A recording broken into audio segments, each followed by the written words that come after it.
Bakit ganon? Sa panahon nga na mga desisyon niya ay po pwedeng magdulot ng gera at kamatayan sa mga Pilipino. Wala na bang halaga ngayon ng buhay ng Pilipino na po pwede nang ibaliwala dahil nga ang Pangulo ay wala sa tamang pag-iisip?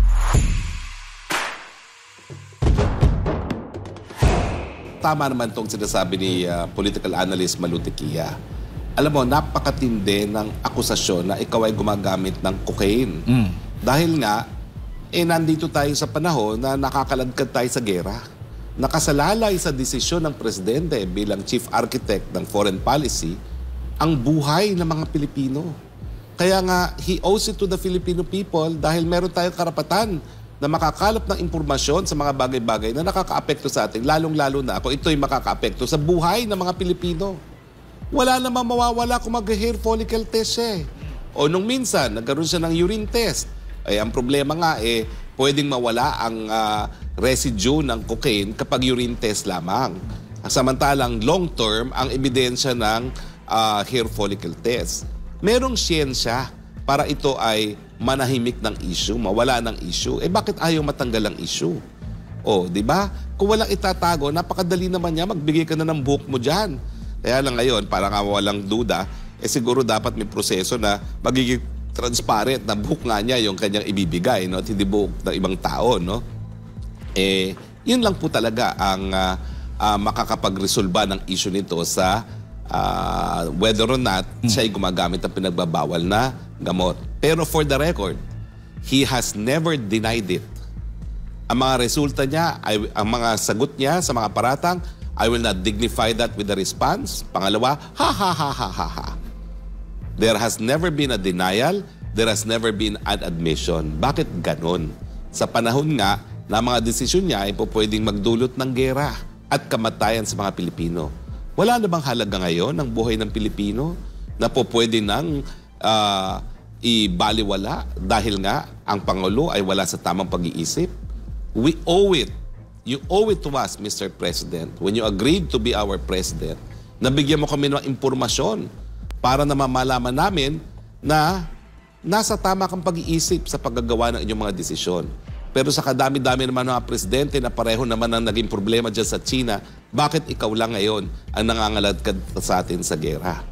Alam niyo po nung isang vlog ko, diniscuss ko yung importansya ng pag-deploy dito ng launchers para sa mid-range missiles.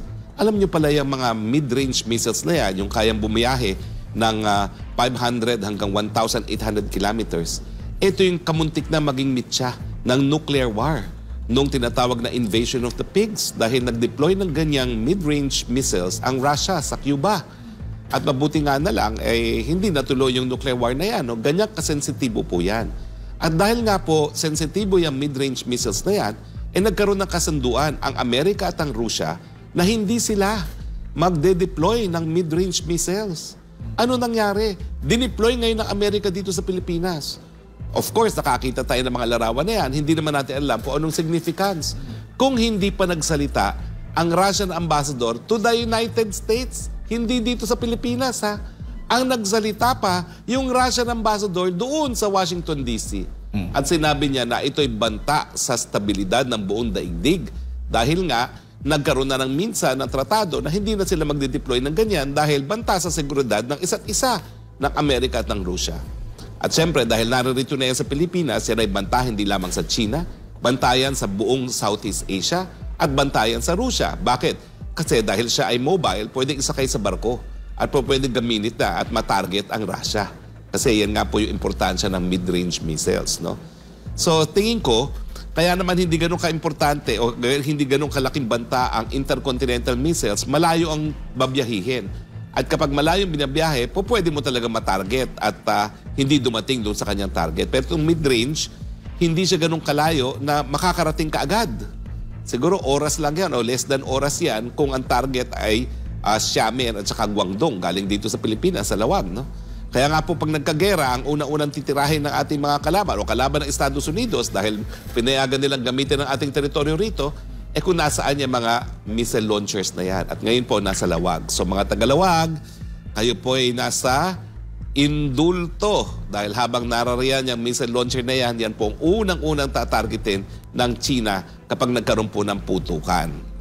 So, mga Pilipino, dapat talaga maging magmasid tayo, kinakailangan maging kritikal at wag natin tanggapin ang mga larawan na nakikita lang natin yan sa mga periodiko. Ako kasi nakita ko yan Na-publish yung larawan na yan ng missile launcher.